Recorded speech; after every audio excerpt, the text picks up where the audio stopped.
I'm Tom Gill. I'm from Lanesborough, not too far away from here, and I heard about this fabulous course from Shane Crossan. William O'Connor. I'm here today making puppets and parade equipment. My name is Mide and I'm here today because I found out about this in the newspaper.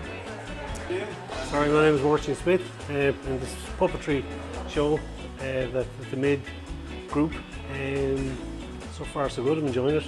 Hi, my name is Grace Carney from Bridges Family Resource Centre in Ballymahon. I'm here today to find out how to work with foam and how to make different structures in the hope of entering something St Patrick's Day Festival in Ballymahon. I heard about this workshop through the PPN. They regularly send out emails telling us about different things going on in the county, and I got in contact then with Shane. And you'll see it starting to get really quite floppy. And that's basically it. Now, because it's gonna, it kind of contract back a little bit. It's really perfect on the ball right now because it's pulled tight. But you will get these little lines in it, and that's fine. You won't really notice those after a while. Like that. And then you just fold everything in. Okay, and that holds it all in place. Okay, and that's your plastic eye. Okay. So if you just want to give that a try, My name is Katrina. I'm a freelance artist. I'm here today to make costumes and props with this gang of very talented folk, and it's going really well. They're making faces and making masks with foam and bright colours to make into costumes for Halloween, maybe Christmas and some other events.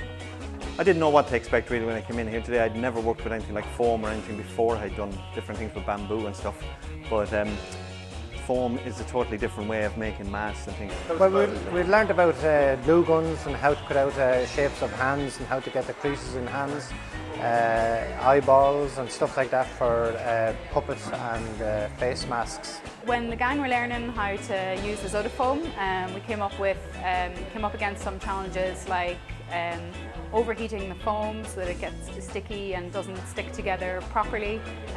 They need to learn how to use glue guns properly so that they don't use too much glue, that the things don't stick together and they start to come apart. They have to learn quite a lot of patience. Without patience, you can't really work with foam. You have to spend a lot of time holding things and pushing things together, and if you don't, then things just don't come together. So I have to say I absolutely love it. It's going brilliant. I'm not the most creative, and if I can do it, anyone can do it.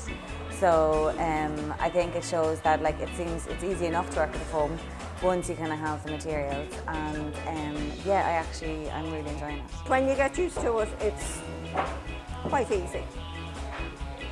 And it'll get easier as we go on because we're learning the different techniques.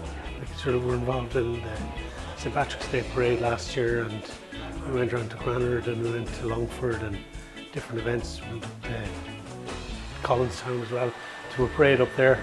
So yeah, there's lots of potential. Oh, definitely, yes.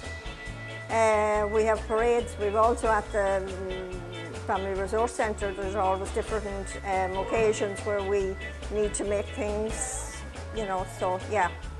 Oh yeah, so I mean it's great that you can bring people from all areas together in a workshop like this. People are making bonds and bonds hopefully for the future. A training programme that's offered like this in the county, it gives us an opportunity to network, to meet different people from different organisations and different volunteers that may be very close to us we didn't even realise. And there's a great social aspect to this because there's every age group of people here today, and we can work off each other, learn different skills, and as you see we can make some lovely creatures. I've never made anything like this before, so I don't think it's too bad for the first attempt. A good knowledge because I can pass the knowledge on to the groups I work with in Granard. I have a Baroga club there and we've boys clubs in Lusnagrain Family Resource Centre. Yes, of course I can see potential for his use. I do a lot with parades and different fancy dress things, and especially with costumes and that for lightweight for children to make. It's very easy to work with and paint on, and it's very lightweight, as I said, so anybody could wear it, a child could wear it in a costume in a parade. So I think that's the big plus for it. It's a great concept for help different groups to make the parades better across the county, and looking forward to continued participation.